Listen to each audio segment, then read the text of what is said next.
Social media پر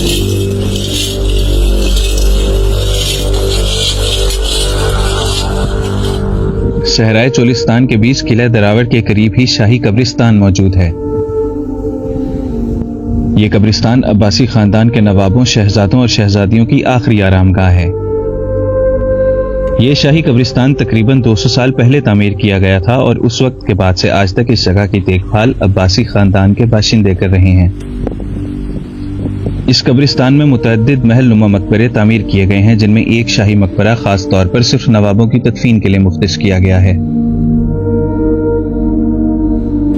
شاہی مقبرے میں کل 14 قبریں موجود ہیں، جن میں سے 9 قبریں ان نوابوں کی ہیں جنہوں نے 200 سال سے زائد عرصے تک ریاست بہاولپور پر حکومت کی۔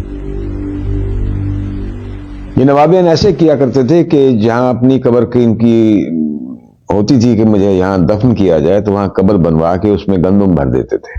پھر جس وقت اللہ تعالیٰ کا بلاوا آ جاتا تھا ان کو، تو پھر وہ کھول کے اس میں سے وہ گندم نکال کے بانٹ دی جاتی تھی، صدقہ خیرات کر دی جاتی تھی اگر وہ اس قابل ہوتی تھی، اور ان کو تدفین ہو جاتی تھی ان کی۔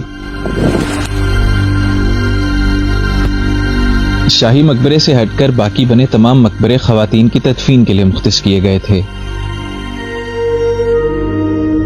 یہاں کی خاص بات، یہاں سفید سنگ مرمر سے بنے 3 سفید مقبرے ہیں۔ جس جگہ شاہی مقبرے میں پاکستان میں ضم ہونے سے قبل ریاست بہاولپور کے آخری نواب سر صادق خان عباسی پنجم کی قبر بنائی گئی ہے، ٹھیک اسی جگہ مقبرے کے باہر نواب صاحب کے قدموں کی طرف بنا یہ سفید مقبرہ ان کی گوری بیگم وکٹوریہ کا ہے۔ نواب صاحب سے نکاح کے بعد ان کا نام غلام فاطمہ رکھا گیا اور ان کی خواہش پر ہی ان کی اور ان کی بیٹیوں کی قبر نواب صاحب کے قدموں میں بنائی گئی، جبکہ باقی کے 2 سفید مقبرے نواب صاحب کی والدہ اور ان کی بہن کے ہیں۔ یارڈ کے باہر مقابر ہیں جہاں پہ ان کی خواتین کے الگ الگ مقبرے بنے ہوئے ہیں، اور وہ آپ اگر تشریف لے جائیں تو وہ بند ہوتے ہیں، ان کو تالے لگے ہوئے ہیں۔ وہ ان کا کہنا یہ ہے کہ یہ ہماری خواتین کی قبریں ہیں، لہٰذا ان کو ہم بند رکھتے ہیں۔